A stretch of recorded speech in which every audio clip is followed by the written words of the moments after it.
بسم اللہ الرحمن الرحیم۔ سلیم کو لگ رہا تھا کہ وہ اس کی زندگی کی آخری صبح ہے۔ رات بھر وہ جس تکلیف اور اذیت کا سامنا کرتا رہا، اسے خود پر حیرت ہو رہی تھی کہ وہ اب تک زندہ کیسے رہا۔ پھر چھوٹے سے لوہے کے خول کا ڈھکن کھولا اور اس نے اسے باہر پھینک دیا۔ وہ لڑکھڑاتا ایک طرف جا کر گرا۔ اسے اپنے نیچے تپتی زمین محسوس ہوئی تو اس نے آنکھیں کھولی اور خود کو سنبھالتے ہوئے اٹھنے کی کوشش کرنے لگا۔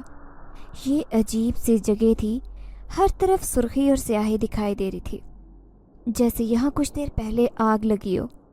اپنے پیچھے گونجتی ہوئی آواز سن کر سلیم نے مڑ کر پیچھے دیکھا اور اس کا دل اچھل کر حلق میں آ گیا۔ وہ سوچ بھی نہیں سکتا تھا کہ یہ سب کچھ دیکھنے کو ملے گا۔ ابھی تک تو وہ اپنے بچنے پر خدا کا شکر ادا کر رہا تھا، لیکن اب اس کی امیدوں پر پانی پھر گیا تھا۔ کاش مرنے سے پہلے میں اپنے گھر والوں کو دیکھ سکتا، اور اسے بھی۔ سلیم کے دل میں ہوک سی اٹھی۔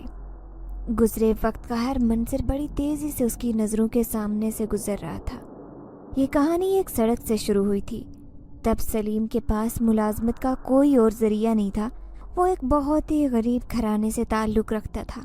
اس کا باپ کلرک تھا، لیکن غربت کی وجہ یہ نہیں تھی۔ باپ نے انہیں کبھی کوئی خوشی تو نہیں دی تھی، لیکن جتنا دکھ اور تکلیف وہ دے سکتا تھا وہ دینے میں اس نے کبھی کوئی کنجوسی نہیں کی تھی۔ ماں کو ہمیشہ وہ بہت کم پیسے دیتا، جس سے وہ بہت کھینچ تان کر گزارا کرتی۔ زیادہ تر پیسے وہ طوائف اور بازاری عورتوں کے پیچھے لٹا دیتا۔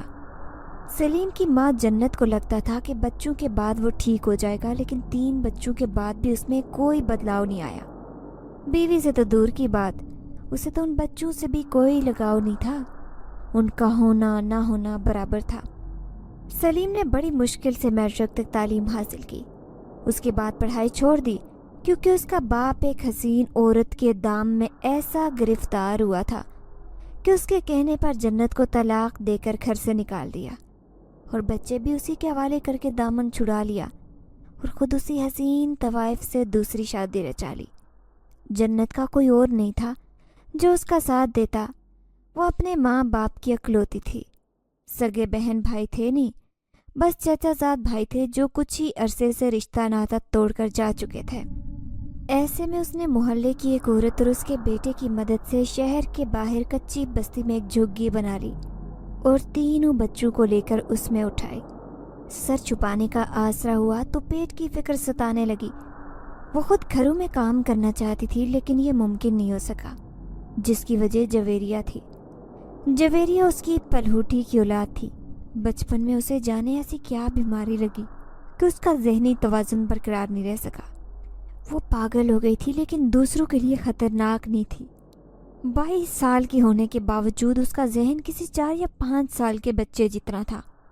وہ بچوں کی طرح کھیلنے کے لیے کبھی کہیں بھاگ کھڑی ہوتی تو کبھی کہیں۔ دماغی خرابی کے علاوہ اس میں اور کوئی کمی نہیں تھی۔ وہ جوان تو تھی اور بے حد خوبصورت تھی، اسی لیے موقع کی تلاش میں بہت سے ہوس پرست مرد تاک لگائے بیٹھے رہتے کہ کب وہ اکیلی ان کے ہاتھ لگتی ہے۔ اس خوف سے جنت اسے باہر نہیں جانے دیتی تھی۔ وہ ہر وقت اس کی نگرانی کرتی، اور اگر کہیں کمانے کے لیے جاتی تو وہاں اسے ساتھ نہیں لے جا سکتی تھی۔ جویریہ سے چھوٹا سلیم تھا جو 21 سال کا تھا، اور سب سے چھوٹا کلیم تھا جو ابھی صرف 12 سال کا تھا۔ یوں اس گھرانے کی اکلوتی امید سلیم بن گیا تھا۔ ناکافی تعلیم کی وجہ سے اسے کوئی اچھی نوکری نہیں مل سکی، اور اس کے پاس کوئی خاص ہنر بھی نہیں تھا۔ اس لیے وہ روز کی بنیاد پر مزدوری ایسا کچھ کرتا تھا جس سے تھوڑی بہت آمدنی ہو جاتی اور گھر کا چولہا جلتا رہتا تھا۔ لیکن ان دنوں وہ بہت پریشان تھا، کیونکہ 1 ہفتے سے اسے کوئی مزدوری نہیں ملی تھی۔ جو تھوڑے بہت جمع پونجی اس کی تھی وہ بھی خرچ ہو چکی تھی، اور آج دوسرا دن تھا کہ وہ سب بھوکے پیٹ تھے۔ وہ فٹ پاتھ پر بیٹھا اپنی بے بسی اور حالات کی بے رخی پر رو رہا تھا۔ اپنی سوچ میں گم اس نے دھیان ہی نہیں دیا کہ سڑک پر ہی تھوڑی دور جھاڑو لگاتا ایک ادھیڑ عمر کا سویپر اسے غور سے دیکھ رہا تھا۔ اس کو روتے دیکھ کر شاید اسے ترس آ گیا تھا۔ وہ جھاڑو بغل میں دبائے اس کے قریب آ کھڑا ہوا، اس کے کندھے پر ہاتھ رکھ کر بولا، کیا بات ہے بھائی، کیوں رو رہے ہو؟ کوئی تکلیف یا پریشانی ہے؟ سلیم نے خود کو سنبھال کر آنسو پونچھے اور بولا، کچھ نہیں چچا، بس اپنی قسمت کا رونا رو رہا ہوں۔ سویپر اس کے قریب بیٹھ گیا اور سگریٹ سلگاتے ہوئے بولا، میرا نام لارنس مسیح ہے۔ تمہیں روتے دیکھا تو اپنا وقت یاد آ گیا۔ کبھی کبھی میں بھی یوں ہی رونے لگ جاتا ہوں، لیکن مجھے کوئی آ کر یہ نہیں کہتا کہ کیوں رو رہے ہو۔ حالانکہ دل چاہتا ہے کہ کوئی مجھ سے بھی پیار سے بات کرے، لیکن خیر، تمہیں یوں بیٹھے دیکھا تو سوچا پوچھ لوں۔ برا نہ مانو تو بتاؤ کیا پریشانی ہے، شاید میں کچھ مدد کر سکوں، ورنہ دل کا بوجھ ہلکا ہو جائے گا۔ سلیم بھی کسی ہمدرد کی تلاش میں تھا، اسے اپنی ساری رام کہانی سنانے لگا۔ لارنس بھی یہ سب سن کر دکھی ہو گیا تھا، لیکن پھر اس کی پیٹھ پر ہاتھ مارتے ہوئے بولا، ارے بس میرے شیر، اتنی سی بات پر آنسو بہا رہے ہو؟ مرد کے ہاتھ سلامت ہوں تو کام بہت۔ میرا ایک جاننے والا سیٹھ ہے، اسے ورکر کی ضرورت ہے۔ میں نے بڑے دن اس کے پاس کام کیا ہے، جب وہ مجھ بڈھے کو برسوں تک رکھ سکتا ہے۔ تو پھر جوان ہے، تھوڑا پڑھا لکھا ہے، محنتی بھی بندہ لگتا ہے، تجھے تو یہ چٹکی میں اپنے پاس رکھ لے گا۔ لیکن لارنس تھوڑا ہچکچاتے ہوئے خاموش ہوا تو سلیم نے بے تابی سے پوچھا، لیکن کیا چچا؟ لارنس نے اپنا سر کھجاتے ہوئے کہا، یار اس کی دکان جس جگہ ہے وہ جگہ بڑی سخت ہے، شہر سے باہر ہے اور کچھ سنسان سی ہے، اور سنا ہے وہاں پر۔ لارنس نے پھر بات ادھوری چھوڑ دی، کیونکہ سلیم نے بیچ میں ہی کہا تھا کہ مجھے اس سے کوئی مطلب نہیں چچا کہ اس کی دکان کہاں ہے، بس مجھے کام چاہیے۔ لارنس مسیح نے اٹھتے ہوئے کہا، چل پھر، اوپر والا سب اچھا کرے گا۔ لارنس اسی شام اسے دکان پر لے گیا۔ سیٹھ نعیم واقعی ایک اچھا آدمی تھا۔ سلیم نے اسے کچھ سوال کرنے کے بعد اپنی دکان میں ملازم رکھا اور ایڈوانس میں کچھ تنخواہ بھی دے دی۔ سیٹھ ان سے بات طے کر کے دکان بند کر کے چلا گیا اور وہ دونوں ذرا سستانے کے لیے وہیں بیٹھ کر سگریٹ پینے لگے۔ یہ دکان جس جگہ پر تھی وہاں آس پاس کافی سناٹا تھا۔ سڑک کی اکا دکا گاڑی گزرتی دکھائی دے رہی تھی۔ دکان کے قریب کچھ ادھوری عمارتیں تھیں۔ آبادی وہاں سے زیادہ دور نہیں تھی، لیکن سلیم دیکھ رہا تھا کہ اس طرف زیادہ لوگ نہیں آ رہے تھے۔ سامنے والا بنگلہ شاید خالی تھا، کیونکہ اس کے گیٹ پر بڑا سا تالا دکھائی دے رہا تھا۔ سلیم اور لارنس کچھ دیر تک ادھر ادھر کی باتیں کرتے رہے۔ پھر لارنس نے کہا، سلیم، ایک بات اچھے سے ذہن میں بٹھا لو، کبھی بھول کر بھی اس بنگلے کی طرف مت جانا، ورنہ کسی مشکل میں پڑ جاؤ گے۔ سلیم نے حیرت سے پوچھا، ویسے تو میں اپنے کام سے کام رکھتا ہوں، لیکن ایسا کیوں ہے؟ کیا وہاں جانا منع ہے؟ لارنس نے کہا، ایسا ہی سمجھ لو، بس ایک بزرگ کی حیثیت سے میری بات مان لو۔ اس بنگلے پر آسیب کا اثر ہے، جو بھی وہاں جاتا ہے اس کا کوئی نہ کوئی نقصان ہو جاتا ہے، اسی لیے اچھا اسی میں ہے کہ تم وہاں نہ جاؤ۔ سلیم نے بے دھیانی میں سر ہلایا، ویسے بھی اسے اپنے مسئلے بڑھانے کا کوئی شوق نہیں تھا۔ اس دن وہ دونوں وہاں سے چلے آئے اور اگلے دن سے سلیم نے دکان پر جانا شروع کر دیا۔ سیٹھ نعیم نے اسے اپنے پاس ویسے تو دکان کا انتظام سنبھالنے کے لیے لڑکا رکھا ہوا تھا، لیکن کچھ دن پہلے وہ کسی چیز سے ڈر کر بنا کچھ بتائے بھاگ گیا۔ تب سے دکان کو سیٹھ نعیم خود ہی دیکھ رہا تھا۔ پھر سلیم کی ایمانداری اور محنت دیکھی تو اس نے پوری دکان اس کے حوالے کر دی، اسے ایک ہیلپر بھی رکھ دیا۔ لیکن عجیب بات یہ تھی کہ دکان پر کوئی ٹکتا ہی نہیں تھا۔ 2-3 دن میں سبھی کسی نہ کسی بہانے سے رفو چکر ہو جاتے۔ سلیم پہلا شخص تھا جو مہینے بھر سے دکان میں کام کر رہا تھا، لیکن اس کی وجہ تنخواہ نہیں بلکہ اناپ تھی۔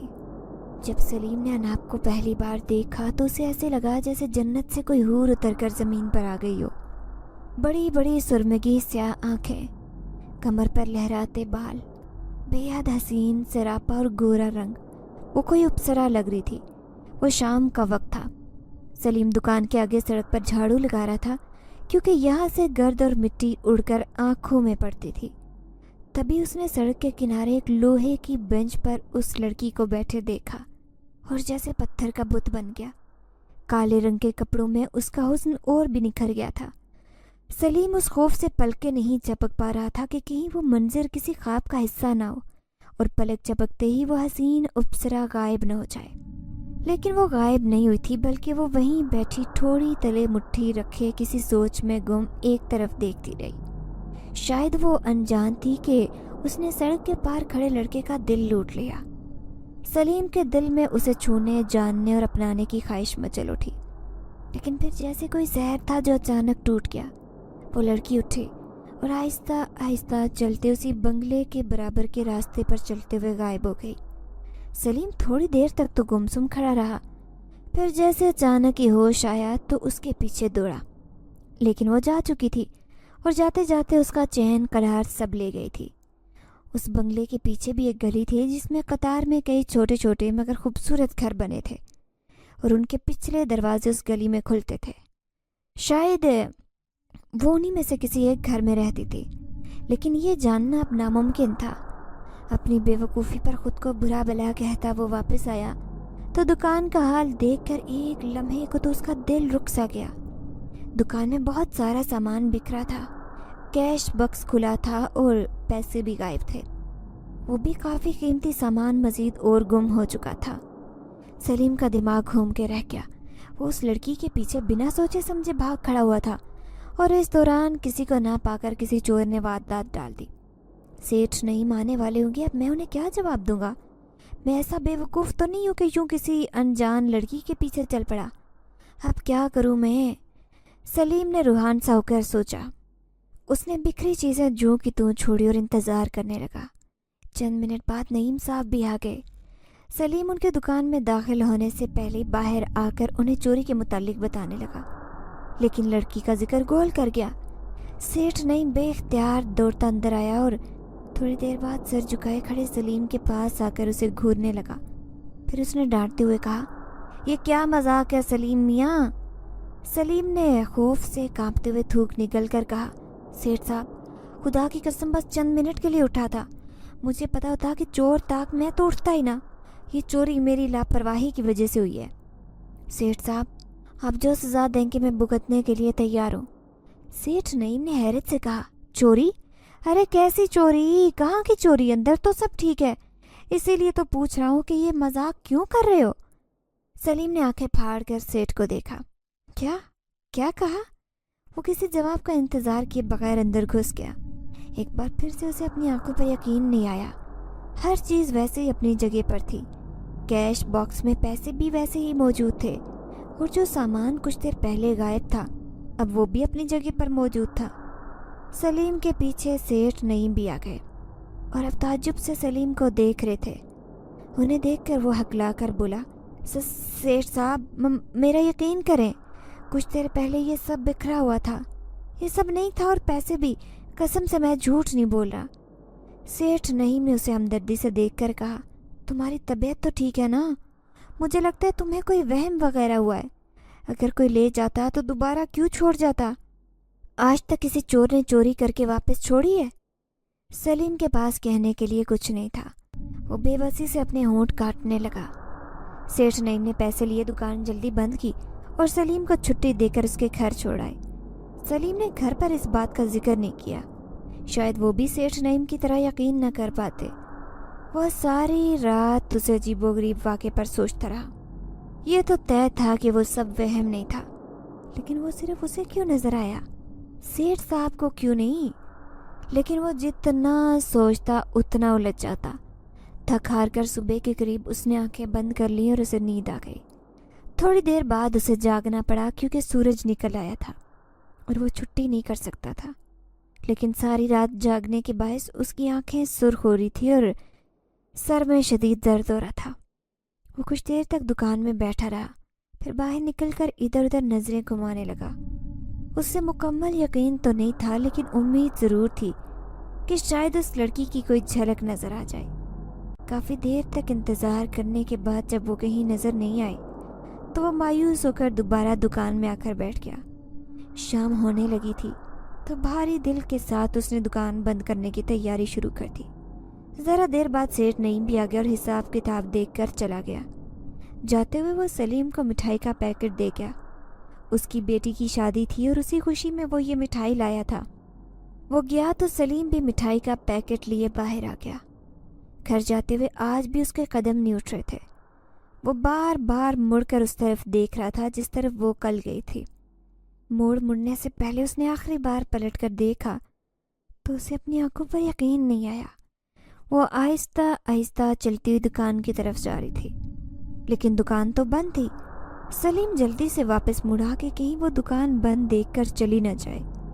جلدی جلدی وہ دکان کے قریب پہنچا تو وہ رک کر اسے دیکھنے لگی۔ تھوڑی دیر کے لیے ان دونوں کو ایک دوسرے کے سوا کسی کے ہونے کا احساس ہی نہیں ہوا۔ پھر سلیم نے چونک کر کہا، آپ کو کچھ چاہیے تھا؟ لڑکی نے کہا، ہاں، میں یہ پوچھنے آئی تھی کہ آپ کے پاس سے مٹھائی مل سکتی ہے؟ آپ شاید دکان کے مالک ہیں۔ سلیم نے انکار میں سر ہلاتے ہوئے کہا، نہیں، میں دکان کا مالک نہیں، ملازم ہوں، اور ہمارے پاس مٹھائی نہیں، سودا سلف وغیرہ ہوتا ہے۔ لیکن سلیم کو جھجک کر چپ ہوا تو لڑکی نے آگے بڑھ کر گہری دلچسپی سے پوچھا، لیکن کیا؟ سلیم نے ہمت کر کے کہا، اگر آپ کو برا نہ لگے تو میرے پاس یہ مٹھائی کا ڈبہ ہے، آپ چاہیں تو لے سکتی ہیں۔ لڑکی کے ہونٹوں پر بڑی دلکش مسکراہٹ ابھری۔ اس نے خاص ادا سے اپنا ہاتھ آگے بڑھایا تو سلیم نے کسی جادو کے تحت مٹھائی کا وہ چھوٹا سا ڈبہ اس کے ہاتھ پر رکھ دیا۔ وہ مسکرا کر دل نشین لہجے میں بولی، شکریہ، آپ بھی اس میں سے کچھ ضرور لے لیں۔ اس نے ڈبے سے گلاب جامن نکال کر سلیم کی طرف بڑھایا تو اس نے اس کے ہاتھ سے لے لیا۔ لڑکی مسکراتی اسی طرف بڑھ گئی جہاں کل گئی تھی۔ وہ جیسے ہی آگے گئی، سلیم بھی بجلی کی سی تیزی سے اس کے پیچھے بھاگا۔ اس کا گھر دیکھنا چاہتا تھا، لیکن جیسے ہی وہ موڑ مڑا، ٹھٹک کر رک گیا۔ سامنے ہی کھڑی وہ اسے شوق نظروں سے دیکھ رہی تھی۔ سلیم گڑبڑا گیا۔ اسے ڈر لگنے لگا کہ کہیں وہ اس طرح پیچھا کرنے پر برا نہ مان جائے، لیکن ایسا لگ تو نہیں رہا تھا۔ وہ شرارتی انداز میں بولی، کیا اپنی مٹھائی واپس لینے جا رہے تھے؟ سلیم نے جلدی سے انکار میں سر ہلا کر کہا، نہیں، ایسی تو کوئی بات نہیں۔ وہ بولی، تو پھر کیوں طوفان آندھی کی طرح میرے پیچھے بھاگے آ رہے ہو؟ سلیم نے بات بنانے کی کوشش کرتے ہوئے کہا، وہ میں تو بس یہ پوچھنا چاہ رہا تھا کہ آپ کو ضرورت ہو تو میں کل بھی مٹھائی کا ڈبہ لیتا آؤں گا۔ لڑکی ہنسی اور آگے بڑھ گئی۔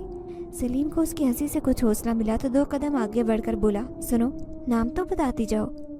لڑکی نے ایک لمحے اسے پلٹ کر دیکھا، پھر جاتے ہوئے بولی، اناب۔ سلیم نے مسکراتے ہوئے گلاب جامن کو منہ میں ڈالا۔ اس گلاب جامن کا ذائقہ اسے اتنا مزیدار محسوس ہوا کہ اس سے پہلے اتنی لذیذ چیز شاید ہی اس نے کھائی ہو۔ وہ خوش گنگناتا گھر کی طرف چل پڑا۔ سارا وقت وہ اناب کے بارے میں سوچتا رہا۔ وہ اس کا گھر نہیں دیکھ سکتا تھا، پتہ نہیں کیوں اسے مزید اس کا پیچھا کرنے کا خیال ہی نہیں آیا۔ لیکن اس دن ایک بہت عجیب بات ہوئی۔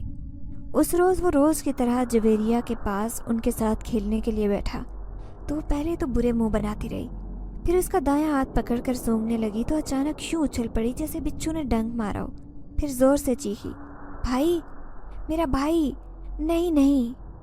وہ جویریہ نے اس کے گرد یوں بازو پھیلا رکھے تھے جیسے اسے کسی چیز سے بچانا چاہ رہی ہو۔ وہ بار بار میرا بھائی نہیں کہتی اور زور سے چیخ مارتی، ساتھ ہی بڑے ڈرے سے انداز میں کبھی ادھر ادھر دیکھتی جا رہی تھی۔ سلیم اور جنت دونوں ہی پریشان ہو کر اسے سنبھالنے کی کوشش کرتے رہے، لیکن وہ قابو میں ہی نہیں آ رہی تھی۔ بڑی مشکل سے کافی دیر بعد جا کر اس کی چیخ و پکار تھمی، تب کہیں جا کر وہ پرسکون ہوئی۔ تھوڑی دیر بعد سو گئی۔ اس کا یہ روپ بہت عجیب تھا، کم سے کم آج تک تو اس نے کبھی ایسا برتاؤ نہیں کیا تھا۔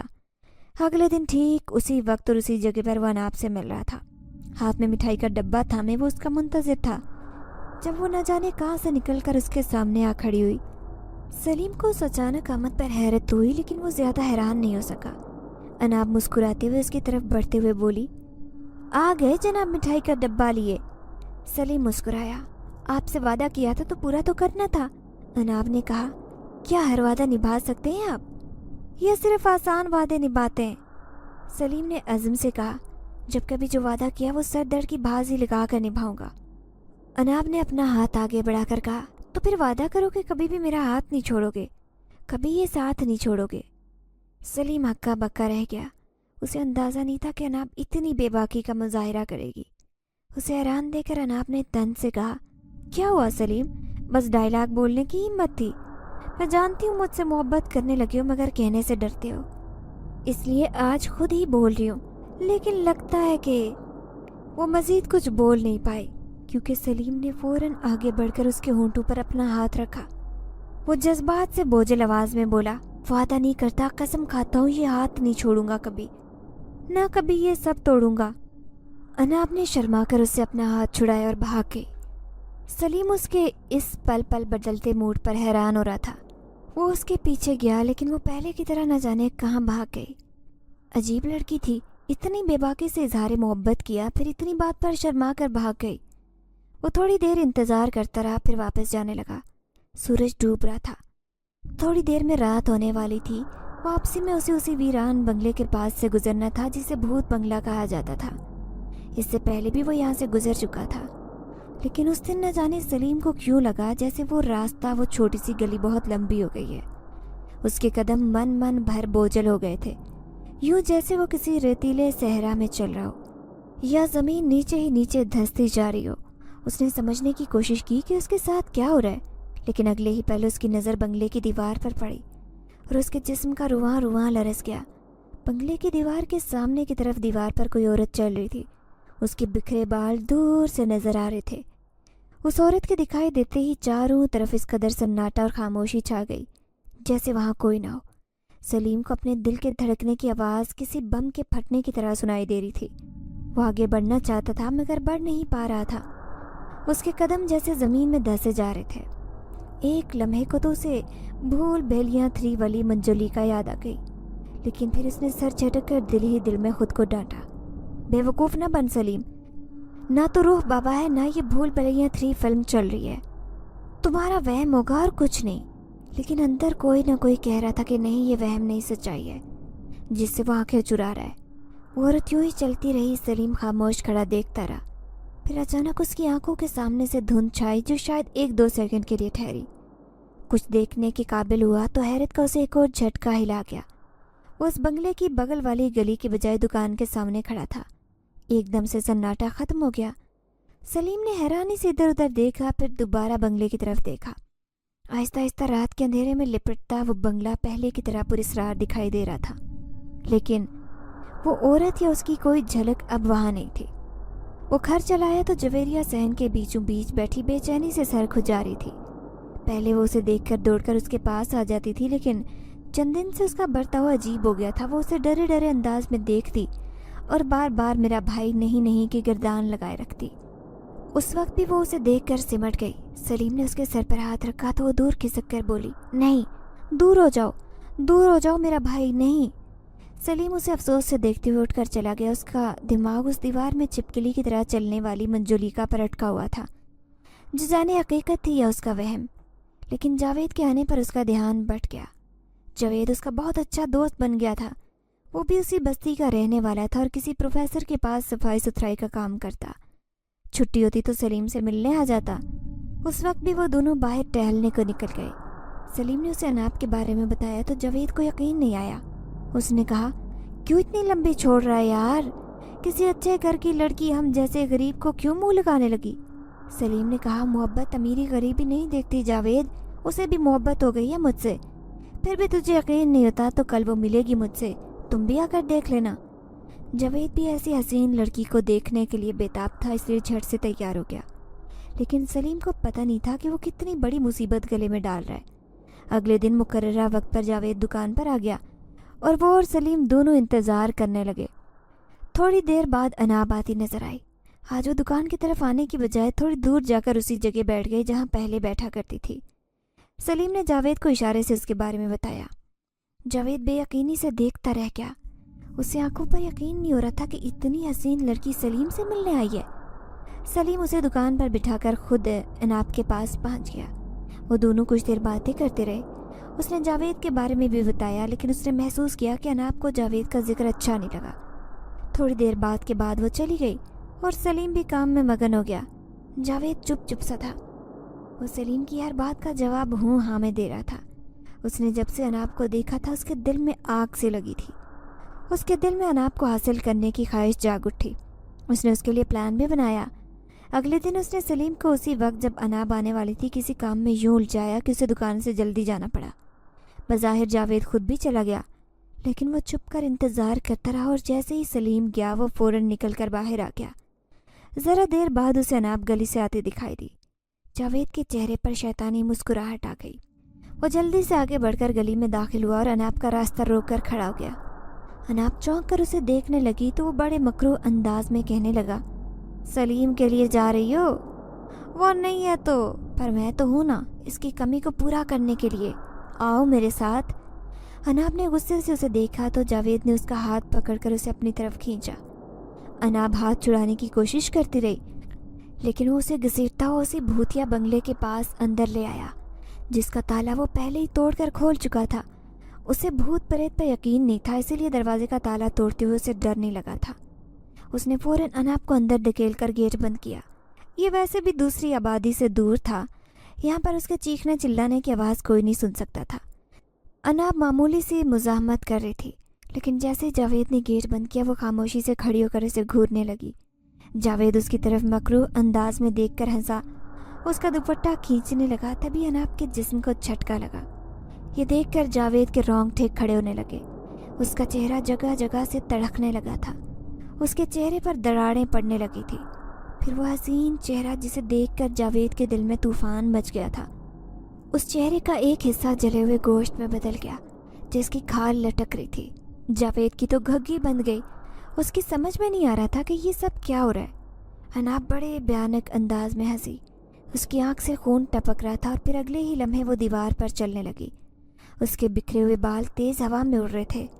جاوید کو لگا کہ اس کا دل بند ہو جائے گا کیونکہ اناب نے وہیں سے اپنا ہاتھ بڑھایا تو اس کے گلے میں آ کر اسے اوپر اٹھا لے گیا۔ جاوید کے منہ سے ڈری ڈری آوازیں نکلنے لگی۔ اناب نے اسے اوپر سے پٹکا تو جاوید کے منہ سے چیخ نکل گئی، وہ خوف سے لرزنے لگا۔ اناب نے اسے خون خوار انداز میں دیکھتے ہوئے ہاتھ اوپر کیا تو اس میں چمکتا ہوا خنجر نظر آیا۔ وہ نیچے اتر آئی اور خوفناک انداز میں ہنستے ہوئے اس کی طرف بڑھنے لگی۔ جاوید کو اپنی موت سامنے نظر آنے لگی، اس نے گڑ گڑاتے ہوئے رحم کی بھیک مانگی لیکن اناب پر اس کا کوئی اثر نہیں ہوا۔ اچانک ہی جاوید زمین پر گرتے ہوئے چیخا، اگر سلیم سے محبت کرتی ہو تو تمہیں اس کی قسم ہے مجھے چھوڑ دو، رحم کرو مجھ پر۔ اناب رک گئی، اس کی آنکھوں میں آنسو نظر آئے۔ پھر اس نے ہاتھ سے اشارہ کیا، گیٹ کھل گیا اور جاوید اٹھتا ہوا باہر جا گرا۔ وہ پیچھے دیکھے بغیر بھاگ کھڑا ہوا۔ جاوید اگلے 2 دن تک شدید بخار میں پھنکتا رہا۔ 2 دن کے بعد اس کی سلیم سے ملاقات ہوئی تو اس نے اس کی چوٹیں دیکھ کر پوچھا کہ اسے کیا ہوا ہے، تو جاوید نے اسے وہ سب کچھ بتایا لیکن سلیم کو یقین نہیں آیا۔ اس نے غصے سے اسے تھپڑ مار کر کہا، تجھے اپنا بہترین دوست مانا تھا، تجھ پر بھروسہ کیا اور تو نے یہ گھٹیا حرکت کی، اب اسی پر الزام لگا رہے ہو کہ وہ چڑیل ہے، آج کے بعد مجھے شکل بھی مت دکھانا۔ یہ کہہ کر وہ چلا گیا لیکن جاوید دیر تک اس تھپڑ کی جلن کو محسوس کرتا رہا۔ اس کا دماغ ہانڈی کی طرح ابلنے لگا۔ وہ اناب کا کچھ نہیں بگاڑ سکتا تھا لیکن سلیم، وہ تو اسی جیسا ایک عام سا انسان تھا۔ یہ 2 دن بعد کا ذکر ہے کہ سلیم دکان سے واپس گھر پہنچا تو اس کی ماں پریشان بیٹھی تھی۔ جویری آج پھر گھر سے نکل گئی تھی لیکن جنت کمر کے شدید درد کی وجہ سے اس کے پیچھے نہیں جا پائی۔ سلیم کو دیکھ کر اس نے جلدی سے اسے بتایا تو وہ گھبرا کر باہر نکلا۔ آج تو دوہری فکر میں مبتلا ہو گیا تھا، 2 دن سے اناب نہیں آئی تھی اور اب جویریہ بھی نہ جانے کہاں چلی گئی تھی۔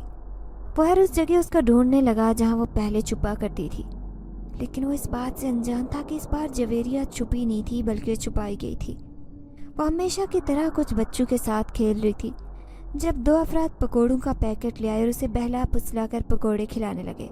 انہیں کھاتے ہی وہ بے ہوش ہو گئی۔ انہوں نے اسے پکڑ کر ساتھ لائی بوری میں ڈالا اور اسے کہیں لے جانے لگے۔ بچوں کو وہ پہلے ہی بھگا چکے تھے اور کسی اور نے یہ کرتے ہوئے انہیں دیکھا ہی نہیں تھا، اسی لیے وہ بے فکر تھے۔ وہ دونوں چھوٹی موٹی چوریاں کرتے تھے، اس بار انہیں بڑا کام ملا تھا۔ وہ اچھے پیسے بنانے کے چکر میں لڑکی تو اٹھا لائے لیکن جیسے جیسے چلتے جا رہے تھے بوری بھاری ہوتی جا رہی تھی، یہاں تک کہ جب وہ اسے ایک ویران سی جگہ کے قریب لائے تو وہ ان کے ہاتھوں سے چھوٹ کر گر گئی۔ وہ گھبرا کر اسے دوبارہ اٹھانے لگے لیکن اب وہ اتنی بھاری ہو گئی تھی کہ جیسے اس میں کئی من وزنی پتھر ڈال دیے گئے ہوں۔ تنگ آ کر ان میں سے ایک نے بوری کا منہ کھول دیا تو اچھل کر وہ پیچھے ہٹا کیونکہ بوری سے سفید دھوئیں کی لکیر نکل کر زمین پر پھیل رہی تھی۔ وہ حیرانی سے دیکھنے لگے، دھوئیں کی لکیر نے انہیں گھیر لیا۔ وہ ویسے ہی بزدل تھے، اب تو ان کے پسینے چھوٹنے لگے۔ وہ جس طرف بھاگنے کی کوشش کرتے دھوئیں کی لکیر ان کا راستہ بند کرتی۔ انہیں ایسے لگا جیسے ان کے چاروں طرف اندیکھی دیواریں کھڑی ہیں جو انہیں کہیں جانے نہیں دے رہی۔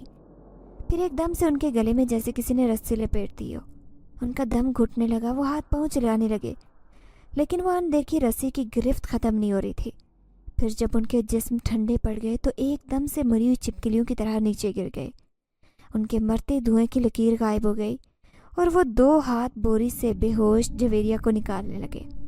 پھر ایک ہاتھ نے اس کی پیشانی چھوئی تو وہ ایک دم سے ہوش میں آ گئی اور ڈری ڈری نظروں سے سامنے کی طرف دیکھنے لگی، لیکن پھر آہستہ آہستہ اس کا خوف کم ہونے لگا۔ ذرا دیر بعد وہ مسکراتی ہوئی اٹھ کھڑی ہوئی۔ اس کے ہاتھ کو کسی نہ نظر آنے والی مخلوق نے پکڑا تھا اور وہ خوشی خوشی اس کے ساتھ جا رہی تھی۔ جھاڑیوں کے پیچھے چھپے جاوید کو یہ منظر دیکھ کر خوف کی جھرجھری آ گئی۔ جویریہ کو اغوا کرنے والے نشے باز اسی نے بھیجے تھے اور اس بات پر شکر منا رہا تھا کہ وہ ان کی درگت بنتے وقت ان کے ساتھ نہیں تھا، ورنہ شاید وہ بھی اس وقت مرا پڑا ہوتا۔ اس نے یہ سلیم سے تھپڑ کا بدلہ لینے کے لیے کیا تھا، لیکن اب جو کچھ اس نے دیکھا تھا اس نے اسے سلیم کا پیچھا چھوڑنے پر مجبور کر دیا۔ وہ بیزار ہو کر پروفیسر کے پاس بھاگا آیا جہاں وہ گھر کی صفائی کا کام کرتا۔ سلیم جویریہ کو دیکھ کر خوش ہوا۔ اس نے اسے گلے سے لگاتے کہا، کہاں چلی گئی تھی پگلی، کتنا ڈھونڈا میں نے تمہیں۔ جویریہ نے ہکلاتے ہوئے کہا، بھائی گندے آدمی لے گئے تھے، اس نے چھڑایا۔ وہ ہاتھ سے اشارہ کر رہی تھی لیکن وہاں تو کوئی بھی نظر نہیں آیا۔ اس نے حیرت سے پوچھا، کون، کس کی بات کر رہی ہو تم؟ لیکن جویریہ بتانے کے بجائے ہنستے اور چھوٹے بچوں کی طرح تالیاں بجانے لگی۔ یہ اس بات کا اشارہ تھا کہ اب دنیا کی کوئی طاقت اس کے منہ سے کچھ نہیں بلوا سکتی، کیونکہ جب اسے بات نہیں کرنی ہوتی تو وہ یہی کیا کرتی۔ سلیم نے گہرا سانس لے کر اسے ہاتھ سے پکڑا اور گھر لے گیا۔ یہ اسی رات کا ذکر ہے۔ سلیم کے گھر سے بہت دور ایک گھر کے کمرے میں نیلے رنگ کی روشنی کی لہریں چمک رہی تھی۔ اس روشنی نے آدھے کمرے کو گھیرے رکھا تھا۔ یہ روشنی ایک لوہے کے بہت بڑے صندوق جیسے ٹکڑے سے نکل رہی تھی، جو اصل میں لوہے کا خول تھا۔ اس خول سے کچھ تاریں جڑی تھی جن کے دوسرے سرے ایک مشین سے جڑے تھے۔ مشین کے اوپر سے چھوٹی سی اسکرین نظر آ رہی تھی جس پر سرخ رنگ کی ہلکی ہلکی لہریں نظر آ رہی تھی۔ کمرے کا دروازہ کھلا تو ایک ادھیڑ عمر آدمی اندر داخل ہوا۔ اس کے پیچھے جاوید بھی تھا۔ اس کی عمر کوئی 60 سال سے 65 کے بیچ ہوگی۔ اس کے چہرے پر بے حد سختی تھی۔ اس کے پیچھے 2 اور آدمی نظر آئے جنہوں نے اسٹریچر پر کسی کو اٹھا رکھا تھا۔ اس شخص کے اشارے پر انہوں نے اسٹریچر لوہے کے خول کے قریب رکھا اور پھر اسے چادر ہٹائی تو جاوید کو سلیم کا چہرہ نظر آیا۔ وہ کسی دوا کے زیر اثر بے ہوش تھا۔ وہ آدمی پروفیسر علیم خان تھا۔ وہ ایک سائنسدان تھا جسے جنات اور روحانی دنیا سے بہت دلچسپی تھی۔ اس کسی جنون نے اسے ایک پورٹل بنانے پر اکسایا تھا جس سے وہ براہ راست جنات سے رابطہ کر سکے یا انہیں پکڑ سکے۔ وہ 40 سال کی محنت کے بعد اب ایک ایسا پورٹل کھولنے میں کامیاب ہو ہی گیا تھا اور اس پورٹل کے ذریعے وہ اس دنیا میں جانے کے قابل ہو گیا تھا۔ لیکن اب وہ ایک نیا تجربہ کرنا چاہتا تھا۔ اس تجربے میں وہ جان گیا تھا کہ یہ بہت خطرناک تھا اور اسے اپنی زندگی پیاری تھی، اسی لیے اس نے کسی اور کو بلی کا بکرا بنانے کا ارادہ کیا۔ لیکن اس کام میں موجود رسک کو دیکھتے ہوئے کوئی بھی اس پر راضی نہیں ہو سکتا تھا، اسی لیے اس نے دوسرا طریقہ اپناتے ہوئے اپنے خاص ملازموں کو اچھے انعام کی لالچ دے کر کسی ایسے شخص کو تلاش کرنے کا کہا جس کے غائب ہونے سے اسے کسی خطرے کا سامنا نہ کرنا پڑے۔ پھر جاوید نے اسے سلیم کے بارے میں بتایا۔ اس نے پیسوں کے عوض سلیم کی جان کا سودا کر لیا تھا اور اب سلیم کو اس پورٹل میں قید کیا جا رہا تھا۔ اس کے ہاتھوں پیروں کو ہتکڑیاں لگا دی گئی تھی۔ سلیم کو ہوش آیا تو اس نے خود کو لوہے کے خول میں بند جکڑا دیکھا۔ پروفیسر علیم خان اس کے قریبی رکھی کرسی پر بیٹھا تھا، ہاتھ میں پکڑے ایک مشین پر آنے والے ہند سے دیکھ رہا تھا۔ سلیم اسے حیرت سے دیکھ کر پوچھ رہا تھا، تم کون اور میں یہاں کیسے آیا؟ مجھے کیوں باندھ رکھا ہے؟ پروفیسر نے آرام سے کہا، تم خوش نصیب و دوست ایک نئی دنیا کی طرف سفر پر جا رہے ہو۔ وہ دنیا جو آج تک کسی نے نہیں دیکھی، جو ہمارے ساتھ ہے لیکن ہماری نگاہوں سے دور چھپی ہوئی ہے۔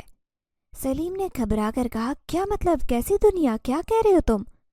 پروفیسر نے مشین کی طرف ہلکا سا جھک کر مسکرا کر کہا، کیا تم جنات پر یقین رکھتے ہو؟ سلیم نے تھوک نگلی۔ اس عجیب سے آدمی کا رویہ اسے ڈرا رہا تھا۔ اس نے ہاں میں سر ہلا کر کہا، ہاں جنات پر کون یقین نہیں رکھتا، لیکن اس سب کا مجھ سے کیا تعلق ہے؟ تم مجھے کیوں لائے ہو یہاں؟ پروفیسر نے کہا، دیکھو دوست، میرے پاس تمہیں بتانے کے لیے وقت نہیں ہے، بس اتنا سمجھو کہ تمہیں جن کی دنیا میں بھیج رہا ہوں یہ دیکھنے کے لیے کہ وہاں پر کیا ہوتا ہے۔ اگر زندہ بچ گئے تو یہ پورٹل تمہیں واپس لے آئے گا، نہ بچ پائے تو معذرت، اب تیار ہو جاؤ، جلد روانہ ہونا ہے، تھوڑی دیر اور۔ یہ کہہ کر وہ کہکا لگا کر اٹھا۔ سلیم بے بسی سے اسے جاتا دیکھتا رہا۔ اس کے جاتے ہی اس نے خود کو چھڑانے کی کوشش کی لیکن ناکام رہا، ہتکڑیاں مضبوط تھی۔ وہ بے بسی سے آنسو بہانے لگا۔ اسے اناپ کا خیال آنے لگا، جانے کہاں تھی، کس حال میں تھی، اتنے دن ہو گئے تھے لیکن اس کی جھلک تک دیکھنے کو نہیں ملی۔ شاید وہ اس سے ناراض تھی۔ اچانک کمرے کی لائٹیں جلنے بجھنے لگی، باہر شاید زور کی ہوا چل رہی تھی۔ جب ہی کھڑکیاں لرزنے لگی، پھر ایک دم سے تراش کی آواز سے کھڑکی ٹوٹ گئی اور ہوا کا تیز جھونکا کمرے میں آیا۔ یہاں موجود ہر چیز لرز کر رہ گئی۔ سلیم نے بھی یہ لرزش محسوس کی اور سوچا کہ اس قدر شدت ایک ہوا کے جھونکے میں تو نہیں ہو سکتی، اور وہ صحیح سوچ رہا تھا کہ وہ ہوا کا جھونکا نہیں تھا۔ کمرے میں لہروں کی طرح بکھرے نیلی روشنی بڑی تیزی سے حرکت کرنے لگی، پھر وہ سرخ ہو گئی اور سلیم کو خول کے قریب دھوئیں جیسا وجود نظر آیا۔ روشنی کی لہریں اب شدت سے حرکت کر رہی تھی، سارا کمرہ لرز رہا تھا۔ سلیم نے پروفیسر کو دوڑتے ہوئے اندر آتے دیکھا، پھر اسے دروازے میں ہی رکتے دیکھا۔ روشنی کی لہریں اب سبز ہو رہی تھی اور پھر سلیم کو ایک چیخ کی آواز سنائی دی۔ اس کے ساتھ ہی اسے لگا جیسے پورٹل میں کوئی بھاری بھرکم چیز آ گری۔ دھواں کم ہو کر ایک لہر جیسا بن گیا اور اب یہ لکیر ایک پورٹل کے ایک کونے میں قید ہو گئی تھی۔ وہ وہاں بل کھا رہی تھی مگر شاید نکلنے کو راستہ نہیں مل رہا تھا۔ باہر سناٹا چھا گیا۔ پروفیسر علیم خان آرام سے چلتا اندر آیا۔ اس نے اسکرین پر ہتھیلی رکھتے ہوئے اسے کھول کر کہا، خدا حافظ دوست، امید ہے سفر اچھا گزرے گا۔ اب تو تمہارے ساتھ ایک ساتھی بھی ہے۔ سلیم نے کچھ کہنے کی کوشش کی لیکن اس کے ہوش گم ہو گئے۔ پتہ نہیں کتنا وقت گزرا تھا، اس کو ہوش آیا تو کھول کے ڈھکن کے اوپر اسے سفید روشنی نظر آئی۔ شاید صبح ہو گئی تھی۔ اسے تو یوں لگ رہا تھا کہ وہ اس کی زندگی کی آخری صبح ہے۔ رات بھر وہ جس اذیت و تکلیف کا سامنا کرتا رہا، اسے خود پر حیرت ہوئی کہ وہ کیسے زندہ ہے۔ پھر اس چھوٹے سے لوہے کے خول کا ڈھکن کھلا اور اسے باہر پھینک دیا گیا۔ وہ لڑکھڑاتا ایک طرف جا گرا۔ اسے نیچے تپتی زمین محسوس ہوئی۔ اس نے آنکھیں کھولی اور خود کو سنبھالتے ہوئے اٹھنے کی کوشش کرنے لگا۔ یہ عجیب سی جگہ تھی، ہر طرف سرخی اور سیاہی دکھائی دے رہی تھی، جیسے یہاں پر کچھ دیر پہلے آگ لگی ہو۔ اپنے پیچھے گونجتی آواز سن کر سلیم نے مڑ کر دیکھا تو اس کا دل اچھل کر حلق میں آ گیا۔ وہ سوچ بھی نہیں سکتا تھا کہ یہ سب دیکھنے کو ملے گا۔ اب تک تو وہ اپنے بچنے پر خدا کا شکر ادا کر رہا تھا، لیکن اب اس کی امید پر پانی پھر گیا۔ کاش مرنے سے پہلے میں اپنے گھر والوں کو دیکھ سکتا، اور اسے بھی۔ سلیم کے دل میں ہوک سی اٹھی۔ تبھی اسے وہ دھواں لکیر کی صورت میں باہر نکلتا نظر آیا۔ پھر وہ لکیر زمین پر پھیلنے لگی اور سلیم اسے دیکھ کر حیران رہ گیا۔ اس کے سامنے اناب کھڑی تھی۔ اسے لگا وہ کوئی خواب دیکھ رہا ہے، لیکن نہیں، وہ اناب تھی۔ وہ بہت نڈھال لگ رہی تھی۔ سلیم سب کچھ بھول کر اس کی طرف بڑھا اور سہارا دیکھ کر ایک طرف بٹھایا۔ اچانک اس کے دل سے ہر ڈر اور خوف نکلا۔ اناب کی حالت کچھ بہتر ہوئی تو سلیم نے کہا، اناب یہ سب کیا ہے؟ تم یہاں کیسے آئی ہو؟ اناب نے کہا، سلیم میں نے آج تک تم سے اپنی حقیقت چھپائی۔ میں کوئی انسان نہیں بلکہ کوہ کی جن زادی ہوں۔ مجھے میری غلطی کی سزا کی وجہ سے یہاں سے نکال دیا گیا تھا۔ تب میں تمہاری دنیا میں بھٹکتی رہی، پھر مجھے تم مل گئے، تم سے دل لگا بیٹھی تو سب بھول گئی، اور کوشش کرتی تھی کہ ہر وقت تمہارے ساتھ رہوں، لیکن ڈرتی بھی تھی کہ کہیں تم میری اصلیت جان گئے تو کہیں ڈر کر مجھ سے دور ہی نہ ہو جاؤ۔ تمہاری بہن جویریہ کو خدا نے خاص صلاحیت دی تھی جس سے وہ مجھے دیکھ لیتی تھی اور چیختی تھی کہ میرے بھائی کو نہ لے کر جاؤ۔ میں تمہیں اسے چھین نہیں رہی تھی، لیکن وہ اس بات کو سمجھ نہیں پاتی تھی۔ پھر تم نے جاوید سے ملایا تو مجھے دیکھ کر اس کی نیت میں فتور آ گیا۔ اس نے مجھ سے زیادتی کرنے کی کوشش کی، جس کی وجہ سے مجھے اسے سزا دینی پڑی۔ جاوید نے تمہیں اس پروفیسر کے ہاتھ بیچا تھا جس نے وہ خوفناک پورٹل کھولا۔ اس نے ہم جنات کی دنیا کو بہت نقصان پہنچایا۔ اور وہ اچانک خاموش ہو گیا کیونکہ سلیم کو آگ کے شعلے سے اپنے گرد محسوس ہوئے۔ وہ تکلیف سے چیخنے لگا۔ تب اناب تڑپ اٹھی اور ایک طرف دیکھ کر بولنے لگی، نہیں سردار، یہ بے قصور ہے، یہ تو خود اپنے جیسے آدمزاد کے ظلم کا شکار ہے، اسے بخش دے سردار، اس کے بدلے میری جان لے لیں۔ تب اس کے سامنے ایک دیو ہے کر جن ظاہر ہوا۔ اس کے پیچھے اور بھی کئی لوگ تھے جو سب جنات تھے۔ وہ سب غصے سے سلیم کو دیکھ رہے تھے، لیکن جب اناب نے انہیں ساری کہانی سنائی تو ان کے تاثرات بدل گئے۔ سردار نے کہا، اناب تمہارے ساتھی کی جان بخشی کر دیں گے، لیکن ایک شرط پر، اسے ہر اس چیز کو تباہ کرنا ہوگا جس کے ذریعے وہ آدمزاد ہماری دنیا کا راستہ اپنے جسم میں کھولنے کے لیے کامیاب ہوا ہے۔ اگر اسے تباہ نہ کیا گیا تو وہ بہت جلد یہاں تباہی مچائے گا۔ انسان اور جن کی لڑائی میں یہ دنیا برباد ہو جائے گی۔ سلیم کو اس کی ہر چیز تباہ کرنی ہوگی اور یہ راستہ بند کرنا ہوگا، کیونکہ ہم اس کے قریب پہنچنے میں ناکام ہو رہے ہیں، اور جب تک کامیاب ہوں گے